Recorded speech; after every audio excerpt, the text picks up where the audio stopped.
grateful to Rabbi David Steiner and to the Mordasa, Rabbi Brown Shlita, for having invited me to come to speak to all of you on this most important topic. There's a fascinating Rambam in Hilchos Tshuva. In Hilchos Tshuva, Perek Yud, Halacha Gimel, it tells us, how do we achieve the closeness and the love that we're supposed to have for HaKadosh Baruch Hu? Keitzad hi ha'ava ha'ra'uya. How do we get that love that's appropriate? Sheyehav es Hashem Ava Gedola Yesera Azam Ha'oid.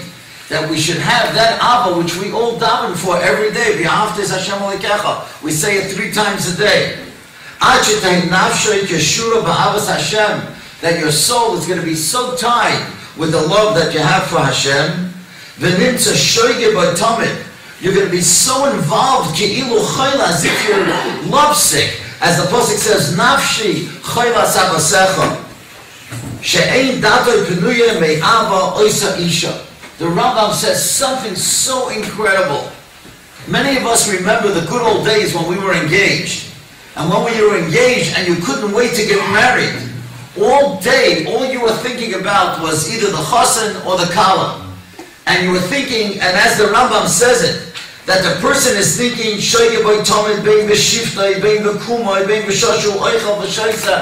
chassan or a kala, when they're eating, sleeping, sitting, driving, thinking, that's all they're thinking about, is they can't wait to be together with their spouse.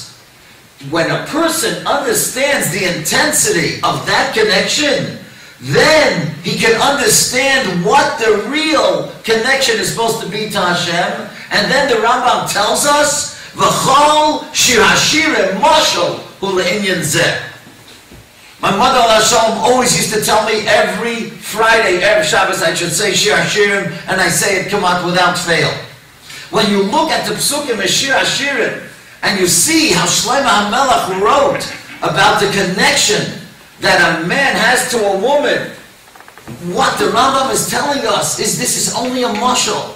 This is only teaching us what kind of an ava we're supposed to have to Hashem. And what I can't get over is that if you take a look in the Sefer HaChinuch, and when he tells us about the mitzvah of Kibbud Av V'Em, he says, why do we need a mitzvah of Kibbud Av V'Em? Isn't it logical? Your father and mother brought you into this world.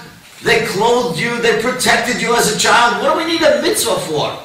And he says, no, the reason that it's a mitzvah is that a person should understand that the more that he has hakaras hatov to his parents, and he loves his parents, through that, he's going to come to love Hashem.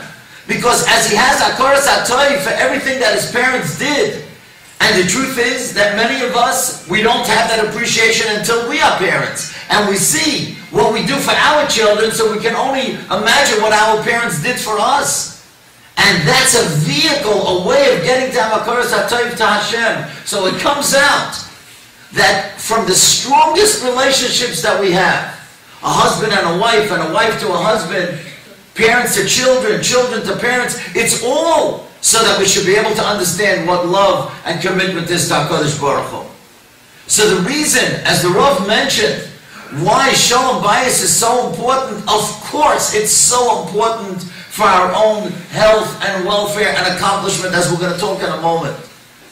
And it's so important for our children to have Shalom Bayis.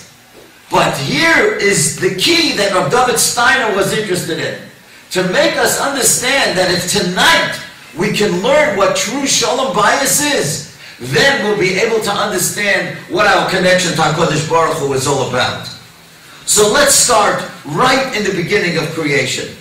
The Pasuk tells us, Vayikach achas mitzaloisov, the Eibusha took one of the sides of Adam HaRishon, Vayiskor bosar tachtena. Vayiskor means he filled in the flesh in that spot where he took the side of Adam, and of course with that he built Chava. And the Medrash says something very interesting. Meitchilas HaSefer, from the beginning of Bereshis, from the Pasuk, Bereshis Bara Elokim Adkan, until this word Vayiskor Ein Siv Samach.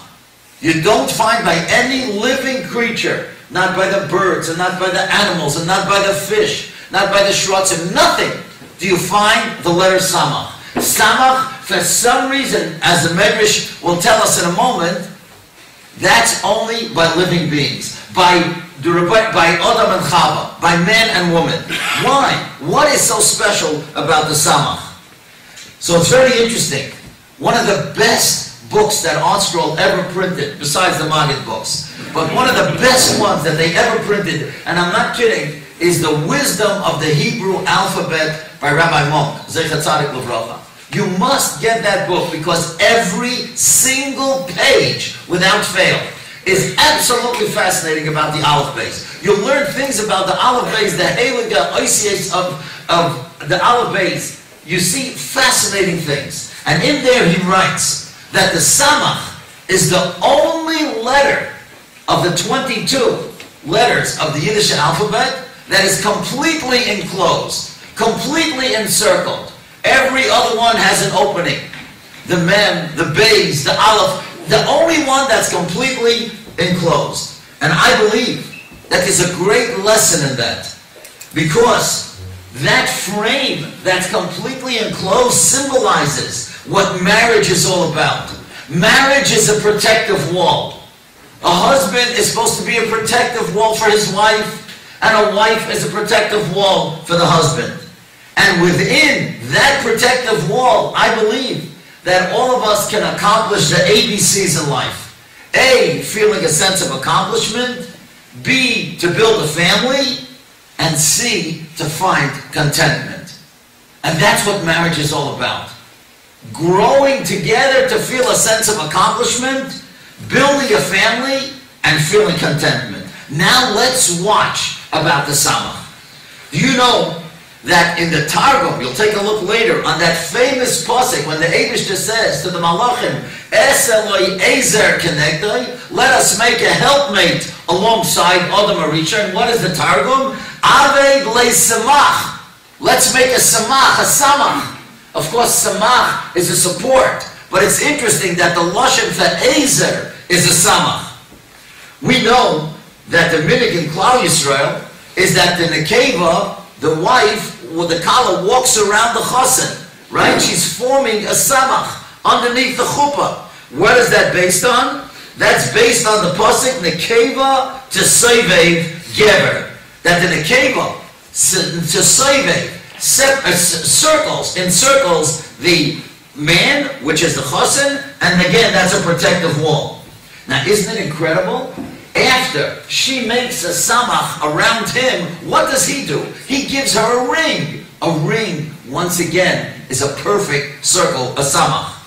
Now, I have a mechut, his name is Freddie Pfeiffer, and his father, Olav Shalom, Dr. Yoel Pfeiffer. Oh, that's Shlomo Pfeiffer, who davens in this shul. That's his Zayda, Rabbi Yoel Pfeiffer. He once said something terrific. I don't know if it has a Yiddish makor, but it's adorable anyway.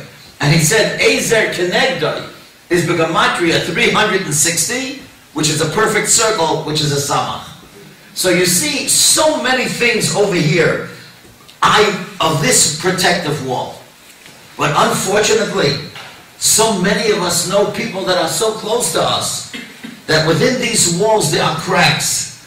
And sometimes, Nebuch, the cracks break apart this circle and break apart this protective wall to the point that it becomes crumbled. Why? Because of conflict, rift, and dissension.